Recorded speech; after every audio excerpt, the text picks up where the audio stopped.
memang jadi tren Pak.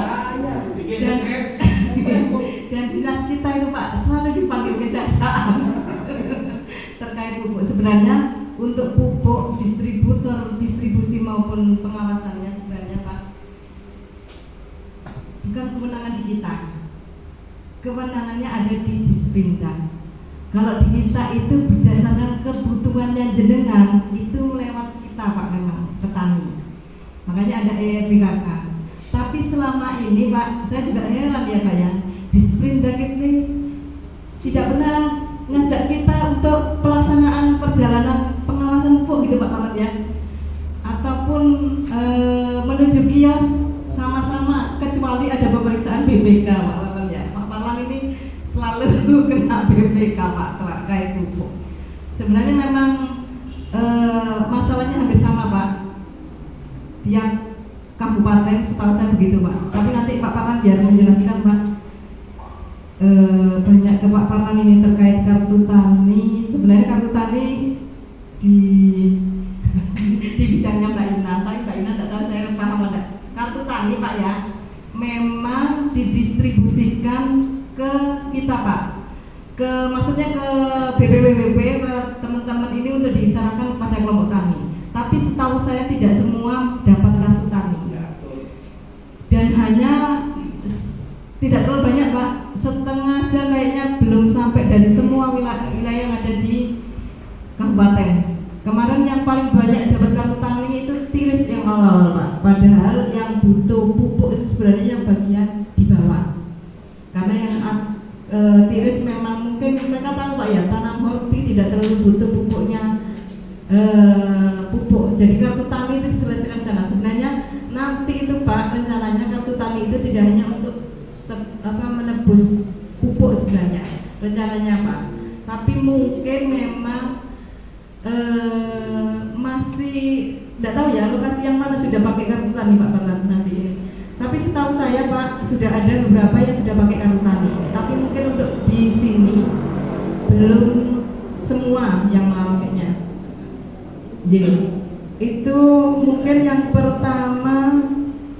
Dan Mbak Ina dulu mungkin jawabnya Pak terkait sama kebutuhan air, misalnya padi hemat air, ya, atau padi ada jenis yang lainkah di sini atau bagaimana Mbak Ina mungkin itu?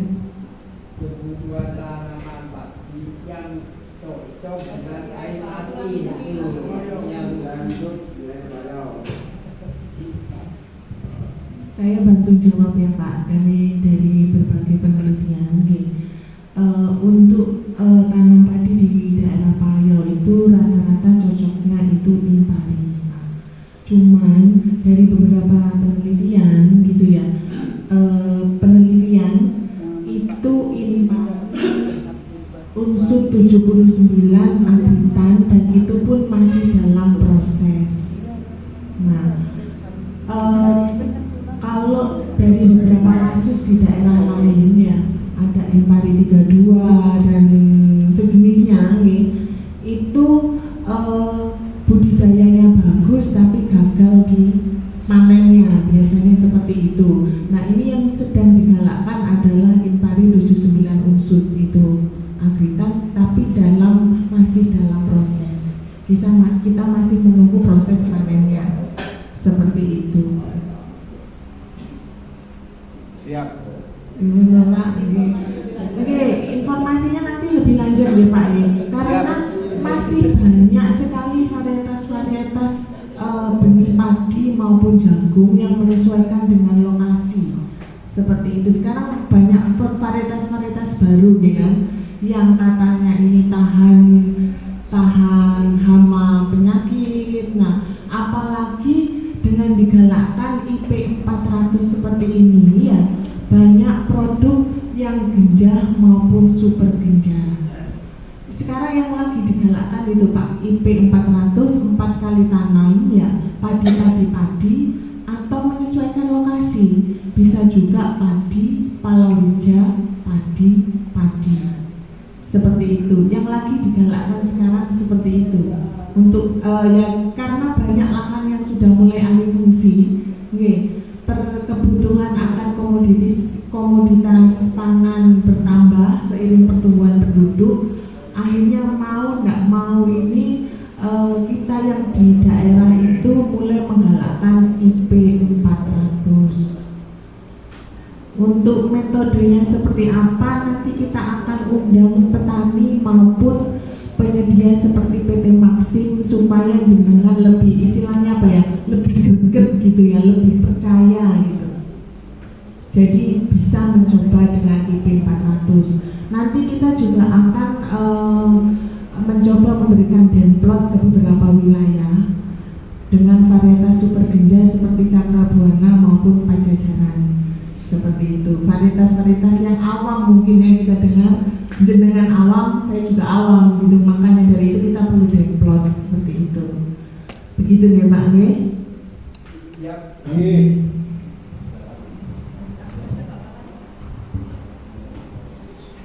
Terima kasih, kami mencoba menjawab. Ini banyak pertanyaan dari Bapak sekalian.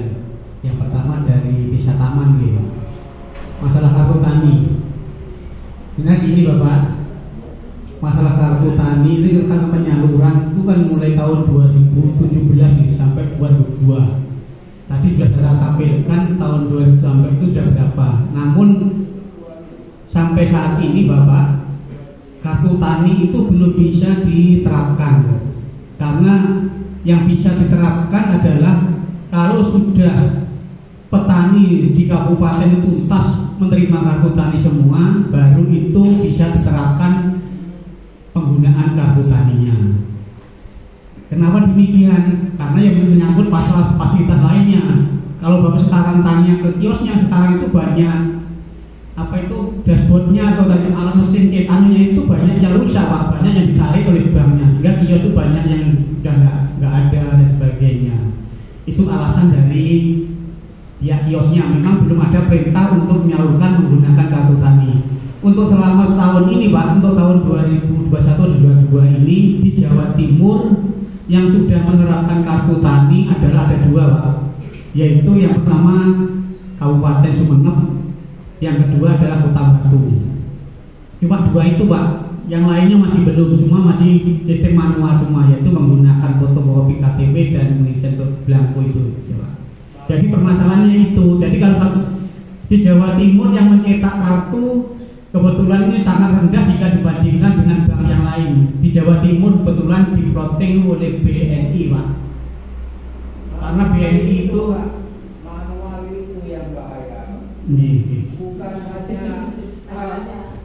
Bukan hanya administrasinya Pak yang bahaya. Harganya sudah bahaya. Ya, itu kemarin juga waktu rapat-rapat juga disampaikan seperti itu. Kalau masih wajar-wajarin saja, sebenarnya HIT Kupo ini adalah sampai ke kios Pak. Sebenarnya HIT ini ada sampai ke kios. Ya makanya Pak, kalau dibongkar kayak dibongkar, sebenarnya aturan dibongkar itu tidak boleh Pak ya, dibongkar karena di Permendaknya itu sendiri tidak boleh. Namun gimana Pak gini? Ya itu bisa dirembuk dengan yang pembeli lainnya. Kemudian sebenarnya kalau menggunakan harga, kalau harga sebenarnya kalau wajar-wajar sih tidak apa-apa. Penting Pak Bes kan kemarin sudah waktu rapat KP3 sudah sampaikan seperti itu. Kalau wajar-wajar sih tidak apa-apa Pak, lebih 10.000 atau 5.000 per sak kan masih wajar kan gitu Pak. Ya makanya itu ini himbauan dari kejaksaan dan kepolisian seperti itu. Kalau itu.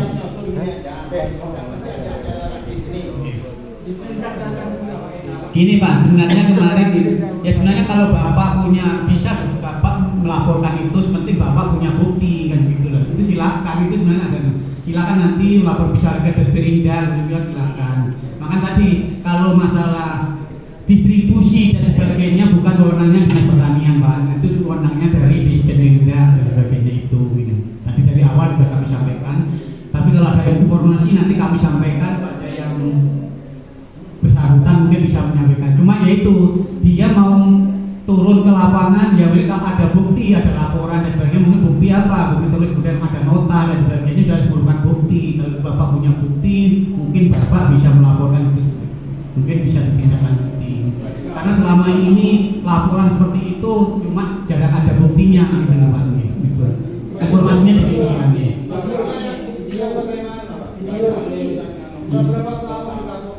Ya bukti pembelian maksudnya Pak. Kalau Bapak beli, kalau itu ada.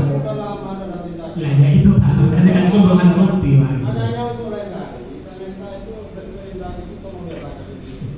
Menyaman enak. Kalau bikin Iya, baik Pak. Ya tadi menyangkut masalah harga Pak ya. Kali tadi sudah menyambung Pak ya kalau harga itu memang sudah harga pasaran. Jadi kita nggak punya menang itu ya tadi itu gitu.